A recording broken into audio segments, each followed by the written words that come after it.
지난주부터 이제 그 전주부터 우리가 화를 처리하기 위해서 알아야 되는 성경적 진리들을 공부하는 중이었는데 제가 몇 강 더 남았다고 그랬습니다.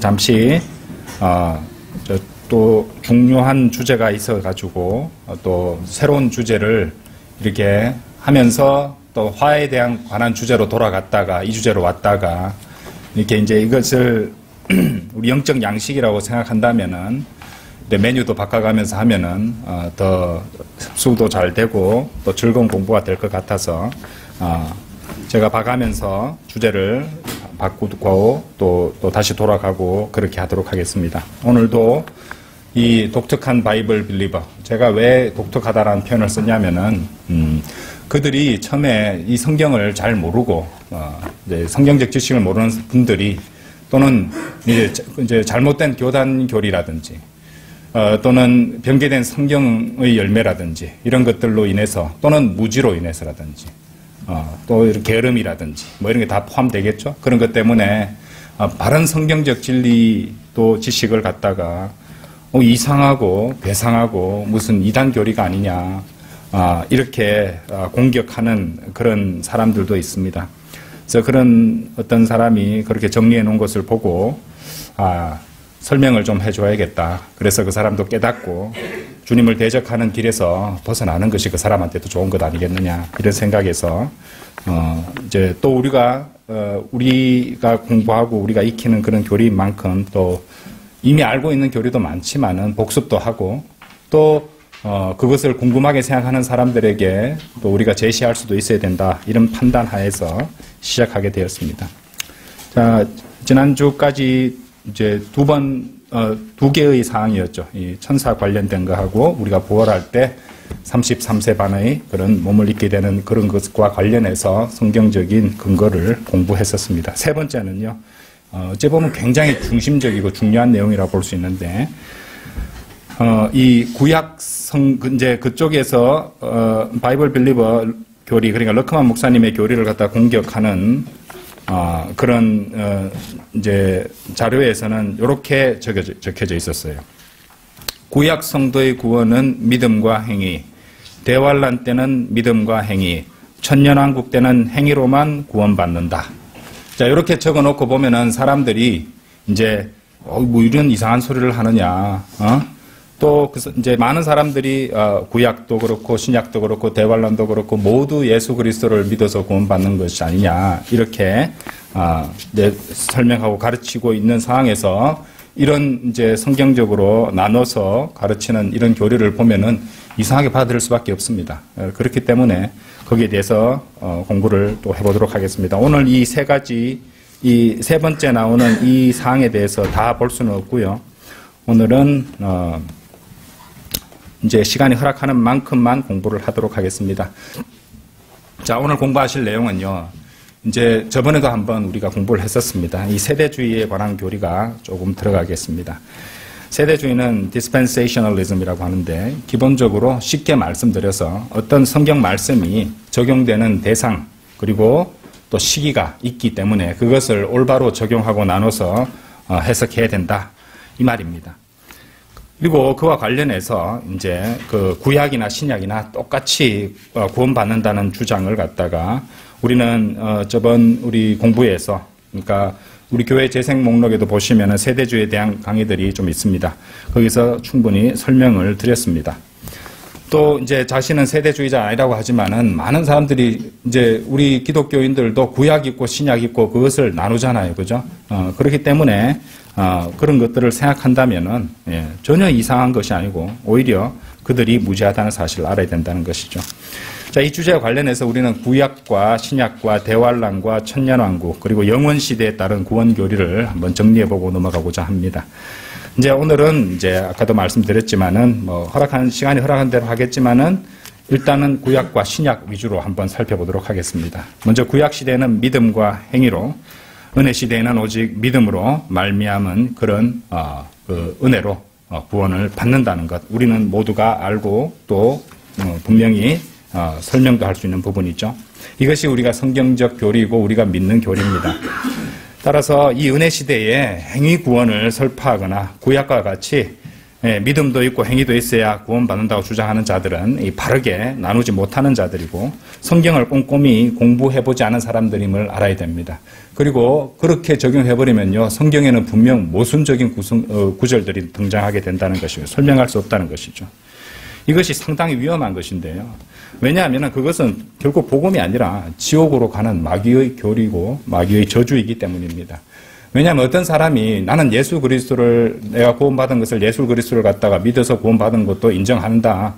99%는 그렇게 인정하고 1%는 나의 의로운 행위에 의존한다 하면 그 사람은 구원받은 것이 아닙니다. 예, 오직 예수 그리스도의 보혈만을 믿는 믿음, 그것으로 이 은혜 시대는 구원받기 때문이죠.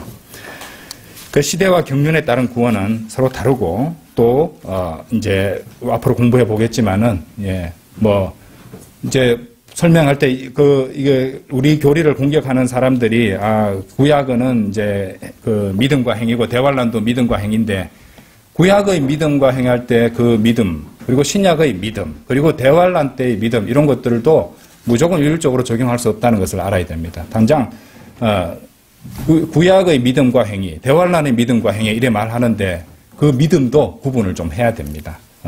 그러니까 그런 것들은 공부해 보시면 여러분들이 납득이 될 것이에요.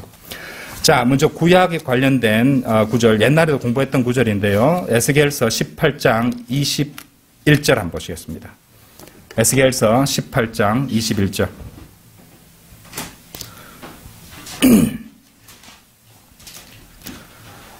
자, 21절. 에스겔서 18장 21절. 그러나 만일 악인이 자기가 범한 모든 죄들로부터 돌이켜서 나의 모든 규례들을 지키고 합법적이고 옳은 것을 행하면 그는 반드시 살 것이며 죽지 아니하리라. 그렇죠? 돌이켜서 합법적이고 옳은 것을 행하면이라는 말이죠. 그냥 회개로 끝나는 게 아니고 행하라는 말이 들어가 있습니다. 자, 24절도 보세요. 24절. 자, 의인이 있어요. 의인이 있는데 24절 보시면 의인이 돌이켜 자기 의에서 떠나 죄악을 범하여 악인이 행한 모든 가정함대로 행하면 의인이 돌이켜서 바르게 행하지 않으면 그가 살겠느냐? 그가 행한 그의 모든 의는 언급되지 아니할 것이며 그가 범한 그의 허물과 그가 지은 그의 죄 가운데서 죽으리라. 이렇게 말씀하고 계십니다. 그렇죠? 이건 저번에도 자세히 설명을 드렸습니다. 이 말씀을 갖다가 그리스도인에게 적용한다고 한번 생각해 보십시오. 자, 구원받은 의로운 그리스도인이 타락해버린다면 구원받은데도 이후에도 여전히 자기 양심에 거리끼는 죄들을 짓는 사람들이 있습니다. 그럼 그 사람 자신의 죄 가운데 죽게 된다는 말씀이잖아요. 이 말씀을 받아들이실래요? 이 말씀을 구약에 있는 말씀을 신약 성도에 적용할 수 있겠습니까? 이 세대주의에 관한 중요한 질문들 가운데 제일 첫 번째 두 가지 질문들 기억하십니까? 누구에게 하는 말씀이냐? 이 말씀은 유대인에게 하는 말씀인가? 이방인에게 하는 말씀인가? 아니면 교회에 하는 말씀인가? 구분해야 되죠? 그러면 어느 시대에 적용되는 말씀인가? 구약 시대에 적용하는 말씀인가? 신약 시대에 적용하는 말씀인가? 아니면 과도기, 구약과 신약의 과도기에 적용하는 말씀인가? 그렇죠. 이 질문은요, 처음에 설명드렸듯이 이렇게 세대주의 정의와 관련된 그런 질문들이었죠. 네, 에스겔서 지금 보고 있는 18장이 신약 시대입니까? 아닙니다. 구약 시대죠. 네. 그리고 이 말씀은 누구에게 하는 말씀이에요? 유대인에게 하는 말씀입니다. 에스겔이 이 말씀을 기록할 때 그는 교회 건물 내에 있지도 않았고 예수 그리스도께서 십자가에서 죽으시기 이전 상황입니다. 그러니까 우리가 믿고 있는 기독교 신앙도 아직 시작하지 않았을 때란 말입니다. 그런데 왜 이 말씀을 가지고 지금 이 은혜 시대 신약 성도들에게 적용하려고 하냐 말입니다. 이렇게 적용하는 자들이 있습니다. 그래서 계속해서 지속적으로 불안감 가운데서 행위를 해야 된다고 믿는 사람들이 있다는 말이죠. 오늘 기독교에서 어떤 자들이 그런 자들이 에스겔서 말씀 같은 이런 구절들을 가지고 사람들에게 가르치기를 구원받은 사람은 죄로부터 완전히 돌아서야 되고 만일 여전히 죄를 짓고 죄와 연루되어 있다면 그 사람은 구원을 잃어버리고 지옥에 갈 것이라고 이렇게 가르치고 그렇게 한다면 전혀 성경적인 가르침이 아니라는 것이죠. 그래서 이런 부류의 사람들이 강조하는 게 뭔지 아십니까? 회개를 그렇게 강조합니다. 회개를. 어제 뭐 주여 잘 죄를 지었습니다. 눈물 콧물 하면서 계속 그죠? 통성기도 하고 막 계속 회개를 해야지 시원하게 죄 문제가 해결됐다고 생각한다 이 말입니다.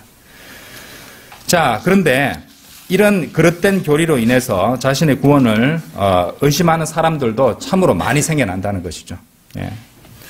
그리고 우리 교회 이제 제가 그에 관련된 그런 어떤 강의를 올려놓으니까 이 댓글에 구원을 자기가 불안하고 의심한다면서 이렇게 글을 올린 게 있어서 제가 설명도 드렸다는 것이에요.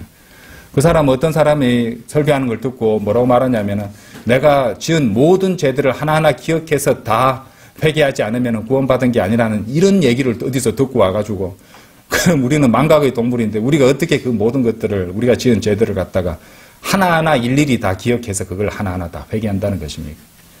그렇죠? 자신의 존재 자체에 대한 회개고 슬픔이잖아요. 그죠? 예. 죄인으로 태어났다는 것.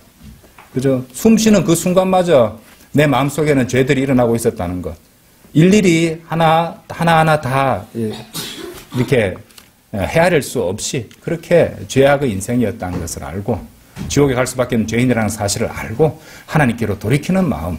그 마음 자세의 변화가 회개라고 말씀드린 겁니다. 회개. 그렇죠?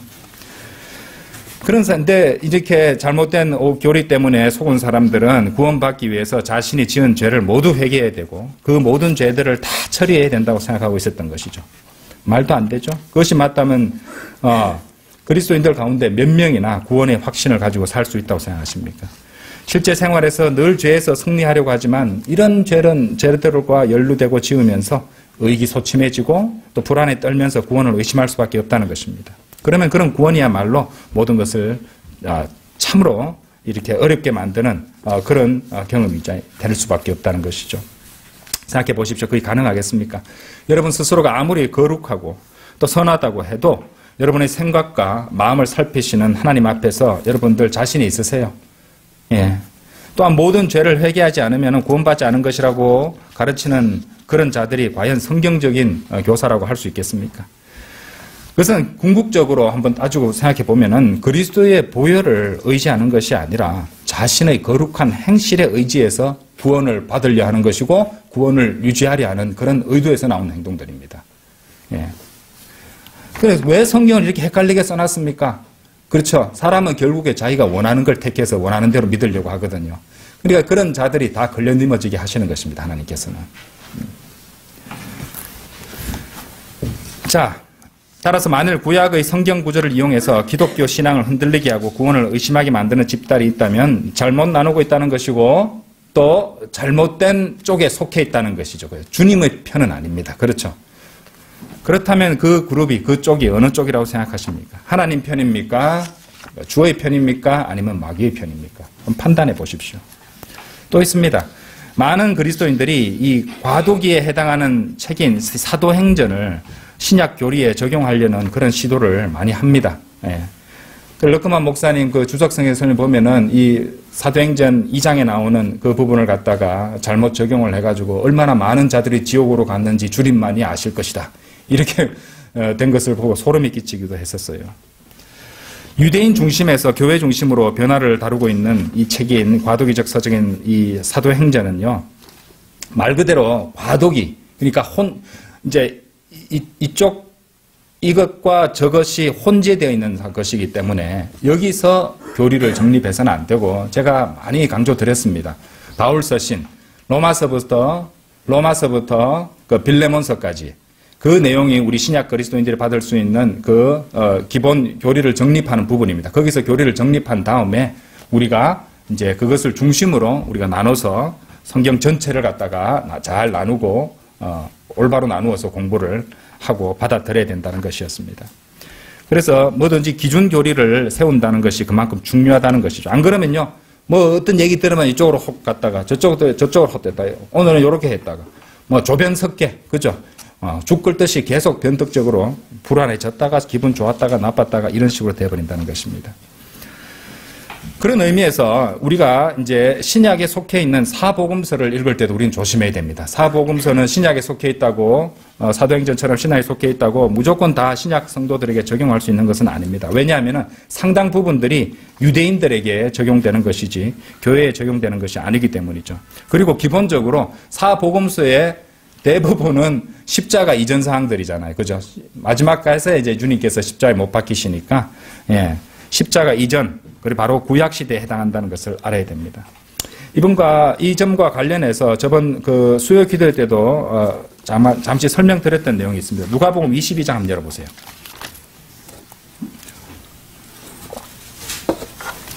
누가복음 22장 32절입니다. 그러나 네 믿음이 약해지지 않도록 내가 너를 위하여 기도하였으니 네가 회심하게 되면 네 형제들을 굳게 하라고 하시더라.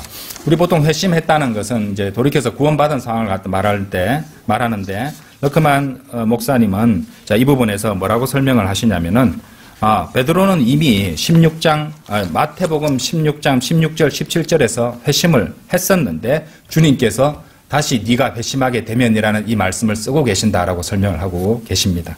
그때 뭐라고 베드로가 그랬냐면요. 마태복음 16장 16절에서 시몬 베드로가 대답하여 말씀드리기를 주는 그리스도 곧 살아계신 하나님의 아들이시니이다 라고 하더라. 예수께서 대답하여 그에게 말씀하시기를 바요나 시몬아 네가 복이 있도다.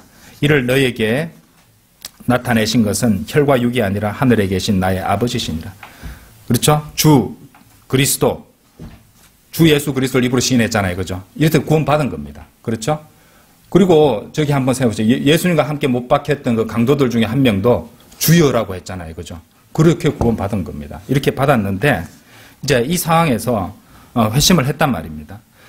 그런데 왜 주님께서는 다시 네가 회심하게 되면이라고 말씀을 하셨는가? 그 설명을 이제 러크만 목사님은 누가복음 22장은 갈보리 십자가 이전이다. 그러니까 여전히 제자들은 구약 상황에 놓여 있는 것이고 구약에서는 한 믿는 사람이 성령을 잃어버리게 만드는 어떤 죄를 범할 수 있었다. 이렇게 주석하고 계신다는 것입니다. 근데 이거 이제 복음서를 공부할 때도 그렇게 주의를 해야 된다는 것이죠. 자, 그 증거 구절로 시편 51편 11절에서 주의 면전에서 나를 내어 쫓지 마시고 주의 거룩한 영을 내게서 거두어 가지 마소서. 이런 식으로 성령이 떠나갈 수도 있었다는 거죠. 그런 부분에 관련해가 삼손은 사울 이렇게 해서 우리가 공부를 옛날에 했었습니다. 그죠? 자, 그것은 이제 또 우리가 자세히 공부하겠지만 신약의 그리스도인으로서 우리의 경우가 아닙니다. 왜냐하면 에베소서 4장 30절에서 하나님의 거룩한 영을 슬프게 하지 말라. 너희가 그로 인해 구속의 날까지 인치심을 받았느니라. 인치심을 받았다고 분명히 말씀하고 계신다는 거죠. 그래서 아까 보셨던 누가복음 22장에 나오는 이 상황과 경륜에서 베드로는 여전히 율법 아래 있는 구약 성도였고 따라서 우리가 거듭났듯이 거듭난 것도 아니고 그리스도의 몸 안에 있지도 않았고 또 베드로는 영적 할례를 받은 것도 아니었습니다. 그리고 하나님의 양자된 자녀도 그때까지는 아니었다 이 말이죠. 그렇죠? 그것을 우리는 알고 있어야 된다는 것이죠. 물론 베드로는 구원을 잃어버리지는 않습니다. 주님께서 이 유다 이스카리옷 외에는 아무도 잃어버리지 이제 않았다고 그렇게 말씀을 하시거든요. 또 주님께서 그렇게 기도해 주셨고요. 그처럼 이 구약에서의 회심, 컨버전이죠, 그죠? 신약에서의 회심은 같은 것으로 치부해서는 안 되는 것입니다. 구약에서의 회심은 무효가 될 수 있었습니다. 그런데 신약의 회심은 한 번 받은 구원은 영원한 것이라고 찾아보지는 않겠지만은 로마서 8장 38절, 39절 그리고 빌립보서 1장 6절에서도 우리가 또 확인을 할 수 있다는 것이죠. 베드로가 이제 부차적으로 좀 말씀드리자면은 베드로가 상실했던 것은 제자 직분이었습니다. 그래서 주님께서 부활하신 후에 그를 만나서 네가 나를 사랑하느냐라고 왜 베드로가 3번 주님을 부인했었거든요. 그래서 하나 이렇게 3번이나 같은 질문을 하셔서 회복해 주시는 것입니다.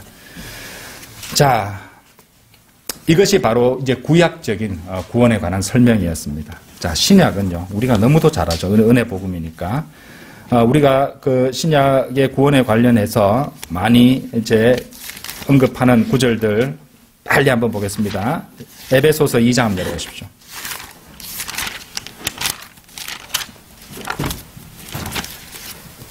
다 암송하고도 있지만은 이제 좀 꼼꼼하게도 자세히 한번 보겠습니다. 실제로 2장 8절 9절입니다.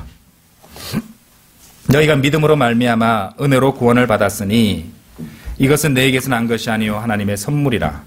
행위에서 난 것이 아니니 아무도 자랑하지 못하게 하려 하심이라. 자, 근데 여러분들 너희가 믿음으로 말미암아 은혜로 구원을 받았으니 이것은 할 때 이 이것은이라는 대명사잖아요.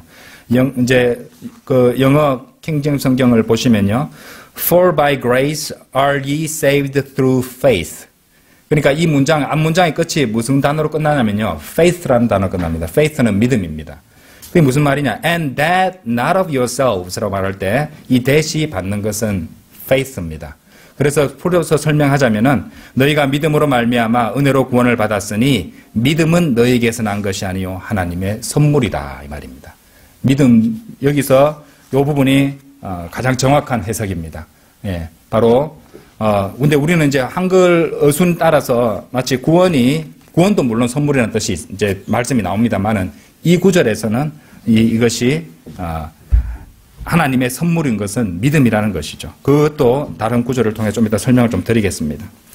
자, 그리고 에베소서 1장 13절에 보시면요, 에베소서 1장 13절에서도 보세요. 그분 안에서 너희도 진리의 말씀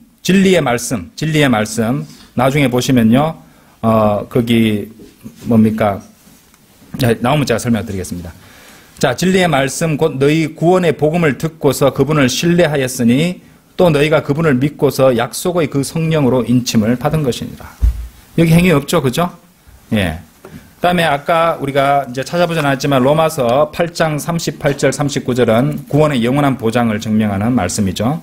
내가 확신하노니 사망이나 생명이나 천사들이나 정사들이나 권세들이나 현재 일들이나 다가올 일들이나 높음이나 깊음이나 다른 어떤 피조물이라도 우리를 그리스도 예수 우리 주 안에 있는 하나님의 사랑에서 떼어놓을 수 없으리라. 또 있습니다. 요한복음 10장 27절 한번 열어보세요. 오늘 직접 보면서 말씀드리겠습니다. 요한복음 10장입니다.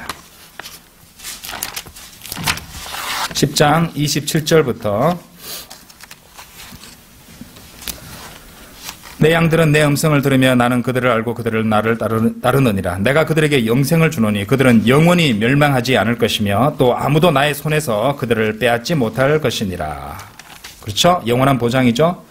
29절 보세요. 그들을 나에게 주신 내 아버지는 만유보다 더 위대하시니, 앞에서는 자 28절에서는 아무도 나의 손에서라고 했지만은 29절에서는 아무도 내 아버지 손에서 그들을 빼앗아갈 수 없느니라. 예수님이 곧 하나님 아버지시라는 그것을 보여주는 말씀입니다. 그래서 30절에서 확정을 지으시죠. 확실한 말씀을 또 해주신다 이 말입니다. 나와 내 아버지는 하나니라. 그래서 그 말씀하신 것이에요. 왜? 이 30절 말씀을 보면은 28절, 29절이 전혀 모순이 아니라는 걸 알 수 있다는 것이죠. 그렇죠? 그러니까 그만큼 누가 아버지 손에, 하나님 손에 있는 우리를 빼앗아간단 말이에요. 그죠? 내가 구원받은 이후에 설령 구속받지 못한 이후로 아직 어떤 나쁜 버릇이나 이런 것들이 남아서 또 죄를 짓는다 할지라도 하나님 손 안에 있는 나를 어떻게 빼앗아가냐 이 말입니다. 그죠? 예. 또 나중에 이제 거기 뭡니까? 영적 할례에 대해서 공부하겠지만은 이제 실제로 우리 그리스도인이 구속받지 않은 몸으로 죄를 지어도 우리와 우리의 혼과 이 육신은 이렇게 분리가 되었기 때문에 더 이상 영향을 끼칠 수 없는 겁니다. 자, 그건 나중에 또 설명을 드릴게요. 예, 한 번에 너무 많이 하면 헷갈리니까요. 그리고 계시록 1장 5절 한번 열어보십시오. 계시록 1장 5절. 계시록 1장 5절 6절. 신실한 증인이시며 죽은 자들 가운데서 첫째로 나시고 땅의 왕들의 통치자이신 예수 그리스도로부터 은혜와 평강이 너희에게 있을지어다. 우리를 사랑하시어, 잘 보세요, 자신의 피로 우리의 죄들에서 우리를 씻기시고 그분의 보혈로 우리를 씻어주셨다는 것이잖아요. 그죠? 예. 하나님 그의 아버지를 위하여 우리를 왕들과 제사장들로 삼으신 그분께 영광과 권세가 영원 무궁토록 있을지어다. 아멘. 그렇죠? 이 말씀들만 제대로 읽고 공부하고 이해해도 구약적 구원, 구약적 회심, 그죠? 그리고 또 이 신약의 구원과는 다르다는 것을 분명히 깨달을 수 있을 것입니다. 근데 많은 사람들이 이런 것들을 혼동하고 무분별하게 섞어버립니다. 그러니까 불안해지는 것이죠. 그렇죠? 그러니까 행위를 갖다가 막 쌓아 올리는 것이에요. 불안하니까. 그렇죠?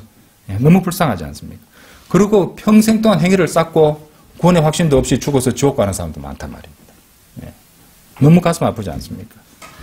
그렇다면 왜 배울 만큼 배우고 바보도 아닌데 구약의 구원과 신약의 구원을 헷갈리는 경우가 많을까요? 이런 구절 때문에 그렇습니다. 자, 하박국. 오늘 하는 말씀 중에 제일 중요합니다. 잘 들어보세요. 하박국 2장 4절입니다.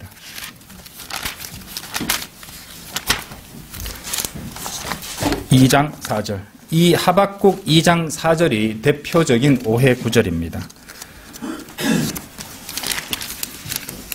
보라, 마음이 교만한 사람은 그 안에 정직함이 없느니라. 그러나 의인은 자기 믿음으로 말미암아 살리라. 구약에는 믿음이라는 단어가 그렇게 많이 안 나오는데 여기에 이제 의인은 자기 믿음으로 말미암아 살리라 이 말씀이 나오는 겁니다. 자, 자기 믿음, 영어로 his faith입니다. 의인은 그의 믿음입니다. 그래, 그 의인 그 사람의 믿음이니까 자기 믿음으로 번역을 해놓은 거죠. 그 사람 자신의 믿음이란 말이에요. 그런데 우리가 여기서 알아야 될 게 있어요. his faith지 그냥 faith가 아니에요. 신약에는 앞에 his faith란 말이 없습니다. 그냥 믿음이라고 돼, faith라고 돼 있습니다. 우리가 알아야 되는 것은 구약의 믿음과 신약의 믿음이 그렇게 다르게 구분을 해야 된다는 거죠. 여기서 말하는 구약의 믿음은 앞에 his가 붙은 믿음입니다. his faith. 그러니까 자기 믿음이에요. 그래서 구약은 믿음과 행위가 결합된 것이 구원에 포함되게 되어 있습니다. his faith를 라는 표현을 통해서 우리가 그걸 설명할 수 있는데, 그럼 아직도 약간 좀 헷갈리시죠? 왜 his faith라고 했는데, 우리도 보통 그의 막 믿음을 갖다가 이제 이 사람의 믿음은 어떻다 하면서 그 앞에 누구의 믿음이라고 그렇게 쓰잖아요. 그죠? 예. 쓰는데 왜 여기서 his faith를 갖다가 그렇게 행위가 결합된 믿음이라고 말을 하느냐. 자, 여기서 자기 믿음은요, 구약의 믿음입니다. 그리고 이 구약의 믿음은 어떤 것이냐? 하나님께서 그 사람에게 하라고 하시는 어떤 것에 따라서 행하는 한 사람의 믿음, 그 개별적인 믿음을 말하고 있는 것이에요. 그런데 우리가 구원받을 때 믿는 그 믿음은 어떠냐면요, 우리 주 예수 그리스도의 보혈을 믿는 그 믿음, 그 믿음입니다. 자, 좀 차이가 나는, 크게 차이가 나는데 그것을 잘 보여주는 예시가 신약에 나와요. 히브리서 한번 열어보십시오.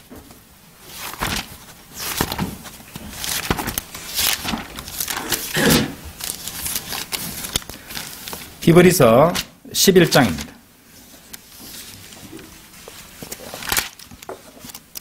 좀 길지만 제가 읽는데 여기도 이제 믿음이란 말들이 나오는데 그 믿음을 가지고 어떻게 설명하고 있는지 한번 보도록 하겠습니다. 히브리서 11장 4절부터 볼게요. 믿음으로 아벨은 카인보다 더 나은 제사를 하나님께 드림으로써 의로운 자라고 증거를 받았으니 하나님께서 그의 예물들을 인정하심이라. 그가 죽었으나 믿음으로 아직 말하고 있느니라. 믿음으로 에녹은 죽음을 보지 않고 옮겨졌으니 하나님께서 그를 옮기셨으므로 다시 보이지 아니하니라. 그는 옮겨오기 전에 하나님을 기쁘시게 하였다는 이 증거를 지녔느니라. 6절 그러나 믿음이 없이는 하나님을 기쁘게 할 수 없나니 하나님께 나아가는 자는 그분이 존재하시는 것과 그분이 자기를 열심히 찾는 자들에게 보상하는 분이심을 마땅히 믿어야 하느니라. 자, 7절 보세요. 노아가 나옵니다. 믿음으로 노아는 아직 보지 못한 일들에 대해 하나님의 경고하심을 받고 두려움으로 행하여 방주를 예비함으로써 자기 집안을 구원하였으니 그것을 통하여 세상을 정죄하고 믿음에 의한 의의 상속자가 되었느니라. 지금 아벨이 믿음으로 했던 일, 그리고 노아가 믿음으로 했던 일 한번 보세요. 믿음으로 아브라함은, 자, 아브라함도 장차 유업으로 받을 땅으로 떠나가라는 부름을 받았을 때 순종하여 어디로 가야 되는지 모르면서 떠났으며, 믿음으로 그는 타국 땅에 있는 것 같이 약속의 땅에 귀가하여 그와 함께 그 동일한 약속의 상속자들인 이삭과 야곱과 더불어 장막에서 살았느니라.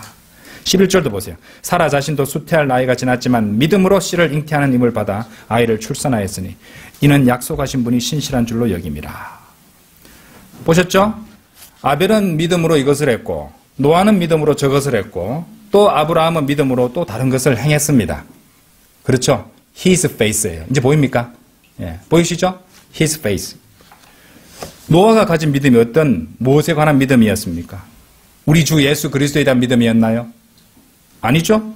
만일 그가 방주를 지으면 하나님께서 그를 익사하는 것으로부터 지켜주실 것임을 믿는 믿음이었습니다. 그래서 지금 주님 오시기 전에 그동안에 나의 자신을 잘 지키기 위해서 이걸 준비해야 되고 뭘 하고 뭐를 준비해가 사놓고 뭐를 안 받고 이렇게 하려는 것은 어떤 구약적인 그런 자기 믿음에 의지하려는 그런 의도도 생기는 것이 있다는 것입니다. 그러니까 이제 이렇게 마지막 때가 되니까 사람들 불안해가지고 그렇게 하는 사람들 많잖아요. 예. 노아가 방주 짓는 거하고 비슷하지 않나요? 이게 신약적 믿음입니까? 아니죠. 구원받는 그 믿음은 아닌 거예요. 다르다는 말입니다. 방주를 지으면 어떤 일을 갖다 하나님께서 하라고 하신 그 명령을, 이거는 구약에서 노아는 하나님께서 하신 명령대로 하는 것이지만 또 신약에 지금 그렇게 하는 사람들은 하나님께서 명령하신 대로 하는 것도 아니잖아요. 비교도 안 되네요. 어쨌든 노아는 방주를 지으면 구원받는다는 그런 믿음이었어요. 그것이 바로 구약적인 믿음이고 그것이 바로 그의 믿음이고 그것이 바로 자기 믿음입니다. 아시겠죠? 자, 그런데 이 하박국 2장 4절에서는 의인은 자기 믿음으로 말미암아 산다고 했었잖아요. 그죠? 자기 믿음으로 말미암아 살리라라고 했는데 자기라는 단어가 빠진 믿음으로 말미암아 살리라라는 표현이 나오는 구절이 신약에 나옵니다. 자, 로마서 1장 17절 한번 열어보십시오.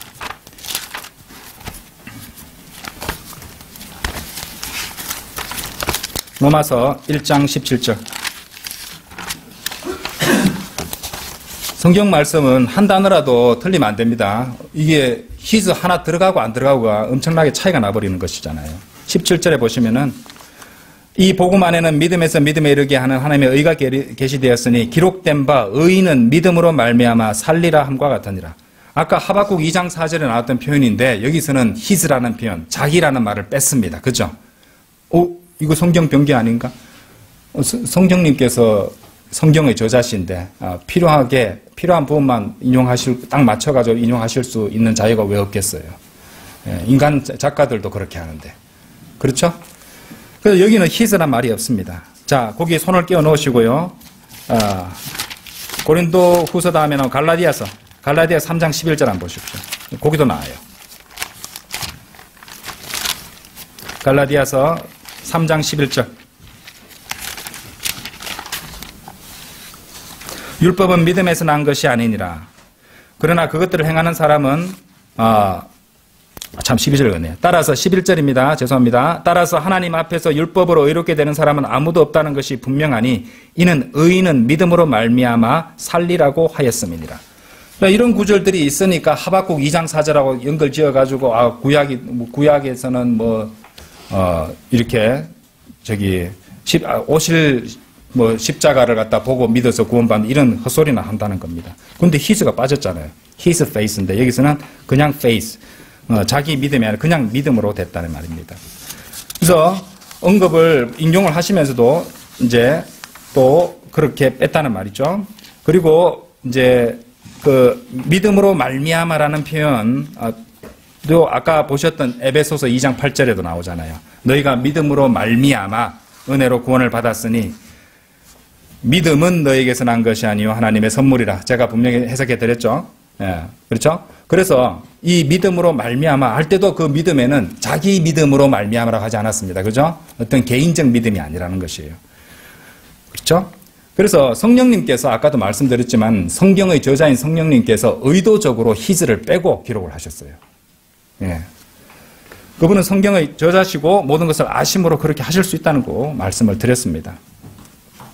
그래서 에베소서 2장 8절 우리가 늘 암송도 하고 이렇게 이제 잘 알고 있는 이 말씀에서 하나님의 선물은 제가 믿음이라고 말씀드렸죠. 그래서 신약에서는 믿음은 또 들음에서 나오고 들음은 하나님의 말씀으로 인하는 것입니다. 그렇죠? 그래서 사람은 하나님께서 주신 말씀에 대한 태도로서 결국에는 이제 구원을 받고 안 받고가 된다고 볼 수 있는데, 왜냐하면은 하나님께서 주신 이 말씀을 갖다가 듣고자 하면은 자, 뭐가 들어갑니까? 하나님께서 주신 자유의지를 주셨잖아요. 그죠? 그 자유의지를 행사해서 내가 이 말씀을 듣겠다. 그 말씀을 갖다가 자신의 의지를 가지고 자유의지를 행사해서 그 말씀을 듣게 되면은 하나님께서 그 말씀을 읽을 때 그 사람에게 말씀을 통해서 믿음을 주신다는 것이에요. 믿음을 주시고 그리고 하나님께서 주신 그 믿음을 행사할 수 있게 됩니다. 그래서 그 믿음을 갖다가 행사해서 누구나 구원받을 수 있게 해야 된다는 것이죠. 이게 정확하게 신약시대에 구원받는 그 이제 단계인 것입니다. 말씀을 주시고 말씀을 갖다 받을 때 이제 개인 차이가 나는 거예요. 하나님께 주신 자유의지를 행사해서 나는 이 말씀을 듣겠습니다 라고 하는 사람은 그 말씀을 듣는 순간 믿음을 주신다는 것이에요. 그리고 그 믿음으로써 이제 복음을 받아들여서 구원을 받는다는 것입니다. 이것이 바로 로마서 10장 열어보십시오. 로마서 10장.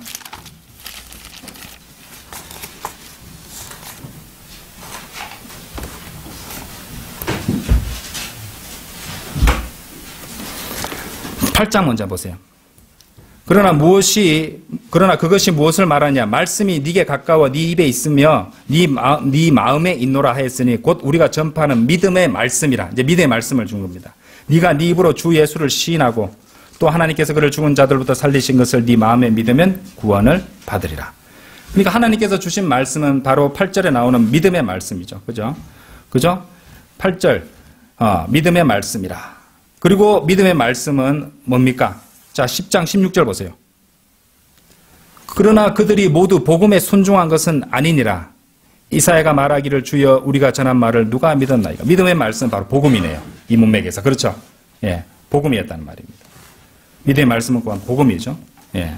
그래서 17절에 뭐라고 말씀하십니까? 그러므로 믿음은 들음에서 나오며 들음은 하나님의 말씀에 의해서. 이제 이게 다 정리가 되죠. 그렇죠?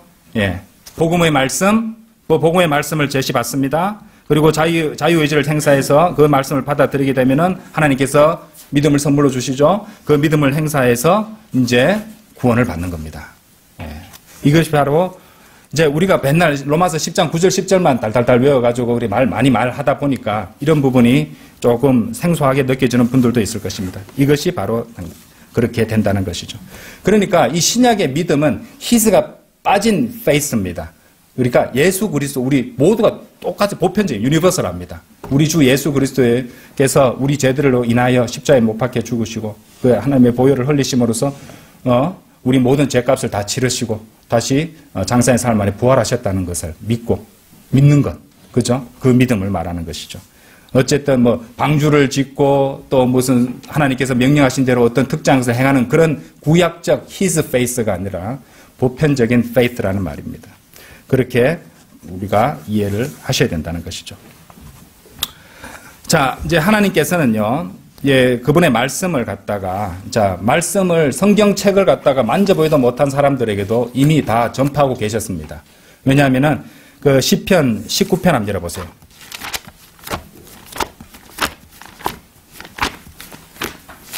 (19편) 1절에서 3절. 하늘들이 하나님의 영광을 선포하고 창공이 그의 손으로 하신 일을 나타내는도다. 낮은 낮에게 말하고 밤은 밤에게 지식을 보여주니 말도 없고 언어도 없으며 그들의 음성도 들리지 않으나 그들의 선율은 온 땅을 질러 나가고 뻗어나가고 그들의 말은 세상의 끝까지 다다랐으니 그가 그들 가운데 태양을 위하여 장막을 세우셨도다. 이미 그분이 지으신 창조물 피조물을 통해서 자연을 통해서 이미 다 나타내셨습니다. 물론 우리가 이 성경 말씀을 받는 것과는 다른 형태겠지만요. 그렇죠? 예. 또 모든 인간에게 하나님께서 무엇을 주셨냐면 양심을 주셨습니다. 로마서 2장 한번 보십시오.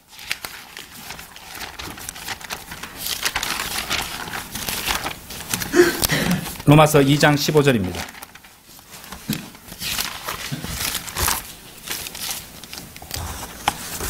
그들의 양심도 증거하고 그들의 이성이 송사하거나 서로 변명하여 그들의 마음에 기록된 율법의 행위를 보여주느니라. 마음에 기록된 율법의 행위를 보여주다. 그렇죠? 양심이 증거를 하고 있다고 그렇게 말씀하고 계신다는 것입니다.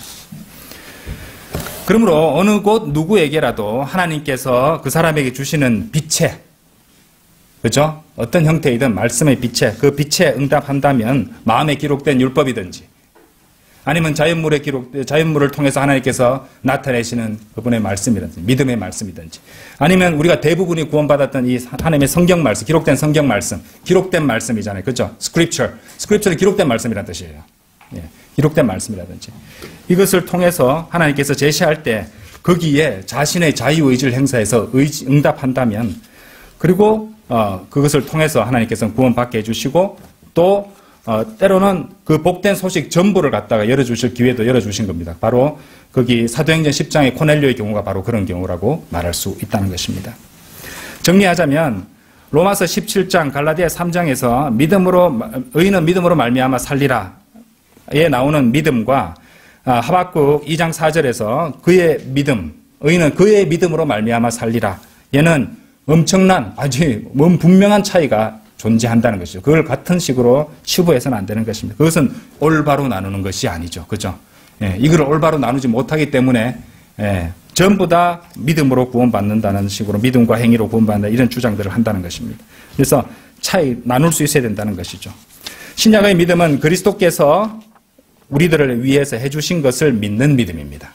아시겠어요? 신약의 믿음, faith, 그 his가 빠진 믿음은 그리스도께서 우리를 위해 해주신 것을 믿는 믿음입니다. 유니버설합니다. 그에 반해서 구약적 믿음은 하나님께서 어떤 사람에게 하라고 말씀하신 것에 따라 행동하는 한 사람의 개별적인 믿음이었던 것이에요. 그것을 같이 섞어버리는 자는 저주를 받습니다. 저주를 받습니다. 하나님의 말씀을 그렇게 가르치면 안 되죠.